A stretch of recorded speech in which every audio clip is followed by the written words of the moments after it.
Hello दोस्तों, आज के इस वीडियो में हम लोग कर रहे हैं क्लास 10 त्रिभुज चैप्टर एक्सरसाइज 6.2 का क्वेश्चन नंबर दूसरा। चलिए क्वेश्चन नंबर 2 देखते हैं। बाकी वीडियो का लिंक नीचे डिस्क्रिप्शन में मिल जाएगा। क्वेश्चन क्या कहता है कि किसी त्रिभुज पी क्यू आर की भुजाओं पी क्यू और पी आर पर क्रमशः बिंदु ई और एफ स्थित है, तो निम्नलिखित में से प्रत्येक स्थिति के लिए बताइए कि क्या ई एफ समानांतर क्यू आर है कि नहीं है। तो इसके लिए हम लोग को थेल्स थ्योरम पर काम करना पड़ेगा। तो एक देखिए, एक ऐसा हम लोग को ट्रेंगल बनेगा, ठीक है। ऐसा ट्रेंगल बिल्कुल सीधा बनाना है। इसका नाम दे देना है P, इसका नाम Q, इसका नाम R, इसका नाम E, इसका नाम F। और हम लोगों को 3 क्वेश्चन दिया है, 1 2 3। तीनों में साइड का क्या दिया है, वैल्यू दे दिया है कि कौन साइड कितना कितना सेंटीमीटर है। और कहा है कि क्या हर एक स्थिति में ये पैरेलल है कि नहीं है। तो पैरेलल कब होता है, जब इसके और इसके अनुपात, इसके और इसके अनुपात दोनों बराबर होता है, तब ना होता है। तो चलिए अब हम लोग एक एक क्वेश्चन को सॉल्व करेंगे। सबसे पहले मैं यहाँ पे पहला क्वेश्चन सॉल्व करता हूँ।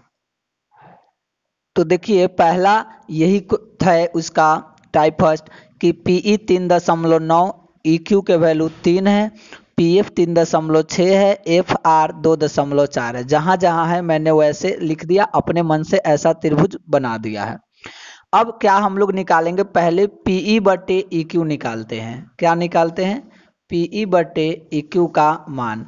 तो 3.9 बटा क्या आ गया, 3। तो ये 3 से 3.9 जो है 1.3 पे कट जाएगा, ठीक है।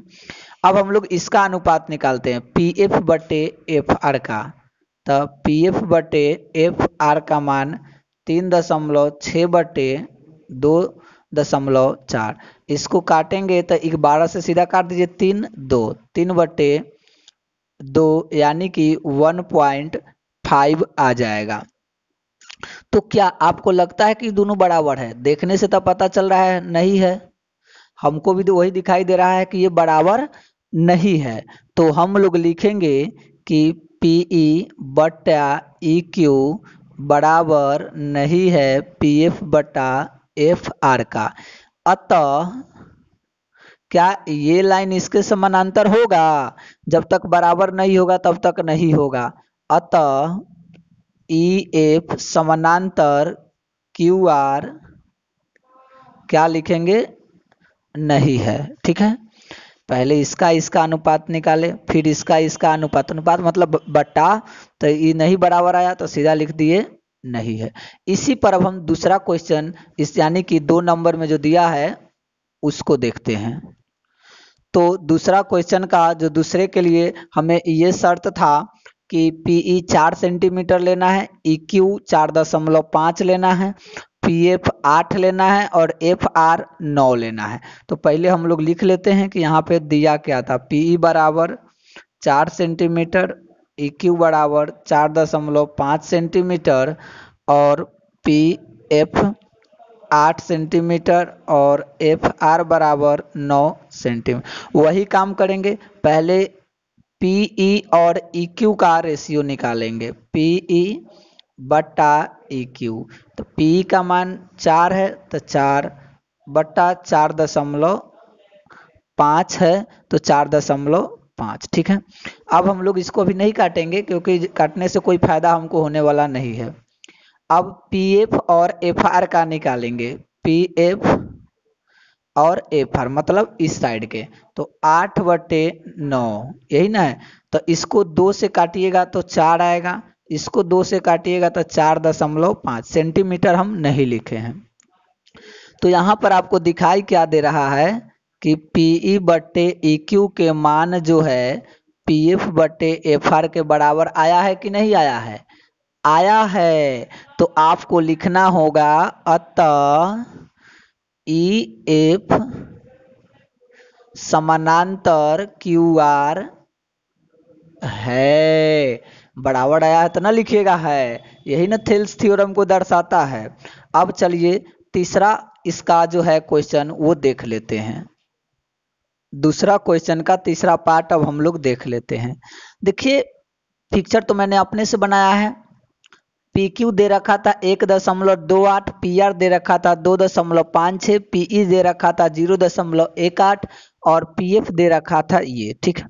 तो देखिए पी क्यू यहाँ से लेके यहाँ तक का मान जो है 1.28 है, पी आर यहाँ से लेकर यहाँ तक का मान 2.56 है, पी एफ 0.63 है, पीई का मान 0.18 है। तो अब हम लोग क्या करेंगे, देखिए आप सोच रहे होइएगा इसको निकालने के लिए, तो इसको आप निकालिएगा तब भी आपका क्वेश्चन बन जाएगा, और इसको आप नहीं निकालिएगा ना तैयो आपका क्वेश्चन बन जाएगा।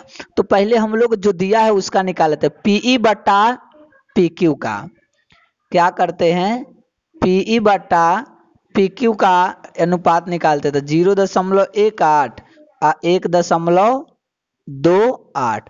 तो इसको दशमलव के बाद 2 अंक, दशमलव के बाद 2 अंक, दशमलव से दशमलव खत्म, बच गया 18/128, तो 9/64 मान हो गया। इसी तरीके से अब हम यहाँ देखते हैं पी एफ बटे पी आर, पी एफ बटे एफ आर, तो यानी कि 0.36, सॉरी ये ना 3.6 था, माफ कीजिएगा गलती से लिखा, 0.36 बटे 2.56। इसको जब ये हो गया 36/256 यानी कि 9/64 आ गया, ठीक है। अब क्या करना है वो आप देख लीजिए। तो देखिए हमारा पीई बटे पी क्यू जो है बराबर आया पी एफ बटे एफ आर के। तो ये जो है थेल्स के ई एफ और क्यू आर एक दूसरे के क्या है, तो दोनों एक दूसरे के समांतर है। और इस तरीके से आप 2 क्वेश्चन सॉल्व बहुत ही अच्छे तरीकों से कर लिए, और आई होप कि आपको समझ में भी आ गया। तो फिर अब हम लोग बात करेंगे तीसरे नंबर क्वेश्चन की।